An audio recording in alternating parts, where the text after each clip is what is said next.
आज हम भारतीय संविधान के एक बहुत ही बुनियादी और कह सकते हैं शक्तिशाली हिस्से पे बात करने जा रहे हैं। शोषण के विरुद्ध अधिकार यानी राइट अगेंस्ट एक्सप्लॉयटेशन। ये अनुच्छेद 23 और 24 में दिया गया है। जी बिल्कुल।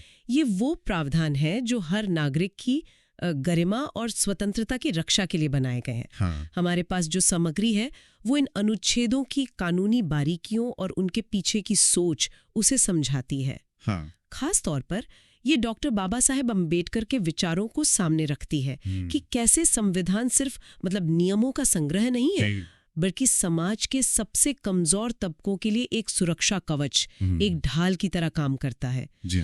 तो आज हमारा मकसद है इन संवैधानिक अधिकारों के मर्म को समझना।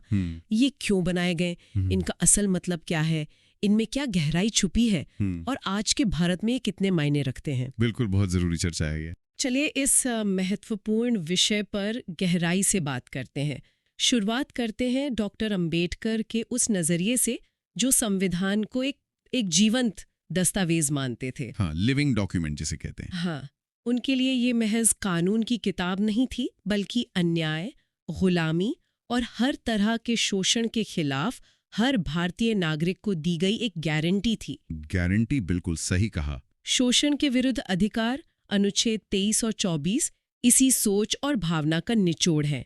ये वो वादे हैं जो आजाद भारत ने अपने हर नागरिक से किए। बिल्कुल, और ये वादे, जैसा आपने कहा, हवा में नहीं किए गए थे। देखिए, अनुच्छेद 23 का पहला भाग, हाँ, मानव दुर्व्यापार और बेगार पर रोक, ये अनुच्छेद बहुत साफ शब्दों में मानव तस्करी, ट्रैफिकिंग जिसे कहते हैं, हाँ, ट्रैफिकिंग, और बेगार यानी बिना किसी उचित मेहनताने के जबरन काम कराने को पूरी तरह से प्रतिबंधित करता है। अच्छा। इसका सीधा सा मतलब है कि किसी भी व्यक्ति को, चाहे वो कितना भी गरीब या मजबूर क्यों ना हो, उसकी इच्छा के विरुद्ध काम करने के लिए मजबूर नहीं किया जा सकता। ये उसकी मानवीय गरिमा का उल्लंघन है, और इसका ऐतिहासिक संदर्भ समझना वो बेहद जरूरी है। हाँ, वो तो होगा ही। आजादी से पहले और उस दौर में हमारे देश में वो जो जमींदारी प्रथा थी, सामंती व्यवस्था, उसके तहत समाज के बहुत बड़े हिस्से, खासकर दलितों, आदिवासियों, भूमिहीन किसानों और गरीबों से जबरन काम करवाया जाता था। हाँ, सुना है इसके बारे में। उन्हें कोई मजदूरी नहीं दी जाती थी या बस नाम मात्र की दी जाती थी। इसे ही बेगार कहते थे। अच्छा, ये है बेगार। हाँ, और ये सिर्फ आर्थिक शोषण नहीं था, ये सामाजिक दमन का एक बहुत क्रूर तरीका था। पीढ़ियों तक लोग बंधुआ मजदूरी में जकड़े रहते थे। डॉक्टर भीमराव अंबेडकर ने इस अन्याय को, इस पीड़ा को बहुत करीब से देखा था, महसूस किया था। जी। उन्होंने देखा था कि कैसे इंसान को इंसान नहीं समझा जाता, कैसे उसके श्रम को लूटा जाता है। ये उनके लिए सिर्फ एक कानूनी मुद्दा नहीं था, नहीं, बल्कि ये मानवता का सवाल था। इसीलिए संविधान सभा में बहस के दौरान उन्होंने दृढ़ता से ये सुनिश्चित किया कि स्वतंत्र भारत में ऐसी अमानवीय प्रथाओं के लिए कोई जगह ना हो। ये अनुच्छेद उस दर्दनाक अतीत पर एक, कह सकते हैं, निर्णायक चोट थी। जैसा कि बाबा साहेब ने बार बार जोर दिया, समानता का अर्थ केवल कानून के समक्ष समानता नहीं है, सही, बल्कि जीवन के सभी क्षेत्रों में वास्तविक समानता होनी चाहिए। हाँ, बिल्कुल। जबरन श्रम करवाना, बिना मजदूरी काम लेना, यह समानता के सिद्धांत का खुला मखौड़ उड़ाना है। ये आधुनिक समय की गुलामी है, जिसे हमारा संविधान एक दंडनीय अपराध मानता है। तो अनुच्छेद 23 एक सिर्फ एक कानूनी रोक नहीं है। नहीं, बिल्कुल नहीं। ये तो लाखों लोगों को मिली वास्तविक आजादी का दस्तावेज है। ये बात वाकई सोचने पर मजबूर करती है कि आजादी का मतलब सिर्फ राजनीतिक गुलामी से यानी अंग्रेजों से मुक्ति पाना नहीं था। बिल्कुल नहीं।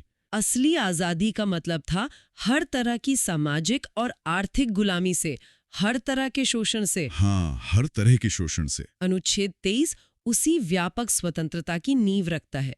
ये कहता है कि आप आर्थिक रूप से स्वतंत्र हैं, आपके श्रम का मोल है, आपको कोई जानवर की तरह हाँक नहीं सकता। आपने बिल्कुल सही पकड़ा।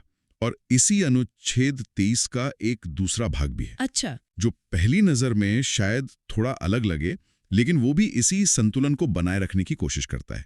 ये है राज्य द्वारा अनिवार्य सेवा लागू करने का अधिकार। अनिवार्य सेवा मतलब? हाँ, अनुच्छेद 23(2) कहता है कि राज्य सार्वजनिक उद्देश्यों के लिए, जैसे मान लीजिए देश की रक्षा के लिए सैन्य सेवा, ओके, या किसी बड़ी राष्ट्रीय आपदा के समय राहत कार्यों के लिए नागरिकों पर अनिवार्य सेवा लागू कर सकता है। लेकिन यहाँ एक बहुत ही महत्वपूर्ण शर्त लगा दी गई है, जो बाबा साहेब की दूरदर्शिता दिखाती है। क्या शर्त है? शर्त ये है कि ऐसी कोई भी अनिवार्य सेवा लागू करते समय राज्य, धर्म, मूलवंश, जाति, वर्ग या इनमें से किसी भी आधार पर नागरिकों के बीच कोई भेदभाव नहीं करेगा। अच्छा, मतलब सबको समान रूप से? हाँ, बिल्कुल।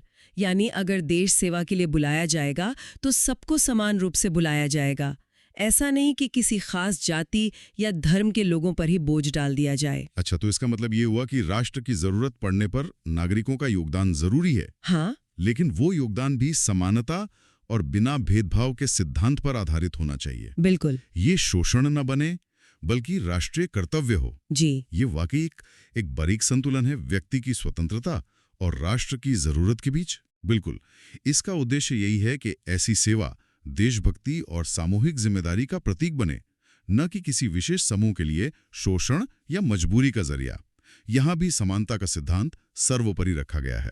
चलिए, अब उस अनुच्छेद पर आते हैं जो सीधे तौर पर हमारे समाज के सबसे मासूम हिस्से यानी बच्चों से जुड़ा है। अनुच्छेद 24। ये क्यों इतना महत्वपूर्ण है? हाँ, अनुच्छेद 24 ये बाल श्रम पर रोक लगाता है। ये साफ तौर पर कहता है कि 14 वर्ष से कम आयु के किसी भी बच्चे को किसी कारखाने, खदान या किसी अन्य खतरनाक या जोखिम भरे काम में रोजगार पर नहीं लगाया जाएगा। 14 साल से कम? हाँ, इसका लक्ष्य बहुत स्पष्ट है। बच्चों के बचपन की रक्षा करना, उन्हें खेलने कूदने, पढ़ने लिखने और स्वस्थ रूप से विकास करने का मौलिक अवसर देना। बचपन काम करने के लिए नहीं है। नहीं, बिल्कुल नहीं। वो सीखने और बढ़ने के लिए होता है। इसका सामाजिक महत्व बहुत गहरा है। इसे सिर्फ कानून की नजर से नहीं देखना चाहिए। बाल श्रम सिर्फ गरीबी का नतीजा नहीं होता। अक्सर यह हमारी सामाजिक संवेदनहीनता और उदासीनता का भी नतीजा होता है। हाँ, ये भी है। जब एक समाज अपने बच्चों को शिक्षा से वंचित रखकर खतरनाक कामों में धकेलता है तो वो असल में अपना ही भविष्य बर्बाद कर रहा होता है। सही बात है। एक अशिक्षित, अस्वस्थ पीढ़ी देश को आगे कैसे ले जाएगी? संविधान ने बाल श्रम को अपराध मानकर हर बच्चे के सुरक्षित और उज्जवल भविष्य की नींव रखी है। ये एक निवेश है आने वाली पीढ़ियों में। और यहीं पर डॉक्टर अंबेडकर का वो विजन फिर सामने आता है कि संविधान कमजोरों की ढाल कैसे बनता है। जी। अनुच्छेद 23 मजदूरों, बंधुआ श्रमिकों, तस्करी के शिकार लोगों की ढाल बनता है, तो अनुच्छेद 24 हमारे बच्चों की। बिल्कुल। जैसा कि उन्होंने कहा था, यदि समाज के सबसे कमजोर व्यक्ति के चेहरे पर मुस्कान नहीं है तो हमारी आज़ादी अधूरी है। ये दोनों अनुच्छेद उसी मुस्कान को लाने का, उसी अधूरेपन को भरने का संवैधानिक प्रयास है। ये सुनिश्चित करते हैं कि विकास की दौड़ में कोई पीछे न छूट लाए, किसी का बचपन या किसी की जवानी शोषण की भेंट न चढ़ जाए। लेकिन यहाँ एक बहुत गंभीर और व्यावहारिक सवाल खड़ा होता है, जैसा कि हमारे स्रोत भी इशारा करते हैं। क्या ये अधिकार, ये संवैधानिक गारंटियां सिर्फ किताबों तक सीमित हैं? क्या जमीनी हकीकत कुछ और है? हम सब अपने आसपास देखते हैं, अखबारों में पढ़ते हैं कि आज भी देश के कई कोनों में, शहरों और गांव में जबरन मजदूरी के मामले सामने आते हैं। हाँ, आते हैं। बंधुआ मजदूर छुड़ाए जाते हैं। और बाल श्रम तो वो तो बहुत आमतौर पे दिख जाता है। ढाबों पर, दुकानों में, घरों में, खेतों में, कारखानों में बच्चे काम करते हुए मिल जाते हैं। हाँ, ये कड़वी सच्चाई है। तो फिर सवाल उठता है कि अगर संविधान इतना मजबूत संरक्षण देता है तो ये जमीनी हकीकत क्यों नहीं बदलती? क्या कानून में कोई कमी है या कहीं और दिक्कत है? देखिए, कानून अपनी जगह बिल्कुल स्पष्ट और मजबूत है। दिक्कत कानून में उतनी नहीं है जितनी उसके कार्यान्वयन में है, उसके इम्प्लीमेंटेशन में और सामाजिक स्वीकृति में है। अच्छा, कार्यान्वयन और स्वीकृति। हाँ, ये हमें दिखाता है कि संवैधानिक अधिकार दे देना एक बात है और समाज द्वारा उन्हें पूरी तरह से अपनाना, उन्हें अपनी सोच और व्यवहार का हिस्सा बनाना और सरकार द्वारा उन्हें सख्ती से लागू करना बिल्कुल दूसरी बात है। ये सिर्फ सरकार की जिम्मेदारी नहीं है, ये हम सबकी, पूरे समाज की नैतिक जिम्मेदारी भी बनती है।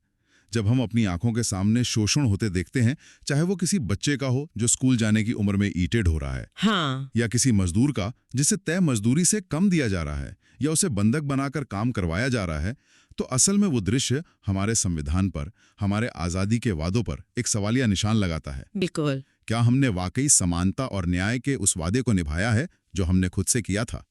संविधान हमें आईना दिखाता है एक तरह से। बिल्कुल। और शायद इसीलिए बाबा साहेब का वो प्रसिद्ध आह्वान आज भी उतना ही प्रासंगिक है। शिक्षित बनो, संगठित रहो और संघर्ष करो। जी बिल्कुल। ये संघर्ष सिर्फ अपने निजी हक के लिए नहीं है, बल्कि ये उन सभी की आवाज बनने का संघर्ष है जिनकी आवाज दबा दी गई है, जो शोषण के जाल में फंसे हैं। सही। अनुच्छेद 23 और 24 उस सामाजिक न्याय के संघर्ष के लिए कानूनी और नैतिक आधार प्रदान करते हैं। ये हमें याद दिलाते हैं कि मानवता की असली पहचान बड़ी इमारतों या सड़कों से नहीं, बल्कि इस बात से होती है कि हम अपने समाज के सबसे कमजोर सदस्यों के साथ कैसा व्यवहार करते हैं। एक और महत्वपूर्ण बात जो हमारे स्रोत उजागर करते हैं वो है शोषण के बदलते हुए रूप। अच्छा, कैसे? समय के साथ शोषण का तरीका बदलता है, लेकिन उसका सार, उसका जो कोर है वो वही रहता है, इंसान की गरिमा को चोट पहुंचाना। पहले शायद ये सीधे तौर पर जाति या बंधुआ मजदूरी के रूप में दिखता था। आज ये शायद काम के लंबे घंटों, असुरक्षित कामकाजी माहौल, ठेके पर रखी गई लेबर के अधिकारों के हनन। हाँ, ये सब तो है। गिग इकोनॉमी में वर्कर्स का शोषण या सप्लाई चेन में छिपे हुए बाल श्रम के रूप में सामने आता हो। टेक्नोलॉजी ने भी शोषण के नए, ज्यादा सूक्ष्म तरीके पैदा कर दिए हैं। मतलब जो आसानी से दिखते नहीं। हाँ, जिन्हें पहचानना और संबोधित करना ज्यादा मुश्किल हो सकता है। तो ये अनुच्छेद सिर्फ पुराने जमाने की बेगार या कारखानों के बाल श्रम तक सीमित नहीं है। इनका दायरा आज के नए दौर की चुनौतियों पर भी लागू होता है। बिल्कुल। संविधान का मूल सिद्धांत मानव गरिमा सर्वोपरि है। ये समय के साथ बदलता नहीं है। सही। इंसान का सम्मान, उसका अधिकार किसी भी आर्थिक मॉडल या तकनीकी तरक्की से ऊपर है। यही कारण है कि इन अधिकारों को संविधान के सबसे महत्वपूर्ण भाग यानी मौलिक अधिकारों, फंडामेंटल राइट्स में जगह दी गई है। हाँ, ये मौलिक अधिकार है। ये सिर्फ सरकार के लिए निर्देश नहीं है, ये हमारे राष्ट्र के बुनियादी नैतिक मूल्य हैं। ये वो लक्ष्मण रेखा है जिसे कोई पार नहीं कर सकता। तो फिर इसका निचोड़ क्या निकलता है? इसका सीधा मतलब ये है कि कोई भी देश असल में महान या विकसित तभी कहलाता है जब उसके नागरिक स्वतंत्र महसूस करें, जब उसके मजदूरों को उनकी मेहनत का सम्मान और सही मुआवजा मिले, जब उसके बच्चे स्कूलों में हों, खेल के मैदानों में हों, न कि काम की जगहों पर। बिल्कुल सही कहा। ये सिर्फ कानून लागू करने का मामला नहीं है, ये उस गहरी मानवीय संवेदना को अपनाने का मामला है जिसे बाबा साहब अंबेडकर ने हमारे संविधान की आत्मा में स्थापित किया था। और इसीलिए आखिर में बात घूम फिरकर जागरूकता और कार्रवाई पर आती है। इन अनुच्छेदों के बारे में सिर्फ पढ़ लेना या जान लेना काफी नहीं है, इन्हें हमें अपने रोजमर्रा के जीवन में उतारना होगा। सही। एक शोषण मुक्त समाज का निर्माण सिर्फ नारों से नहीं होता, उसके लिए लगातार प्रयास करने पड़ते हैं। हमें अपने आसपास होने वाली नाइंसाफी के प्रति सजग होना होगा, आंखें खुली रखनी होंगी और आवाज उठानी होगी। हाँ, और जहां गलत देखें वहां आवाज उठानी होगी। चुप रह जाना भी एक तरह से शोषण को बढ़ावा देना है।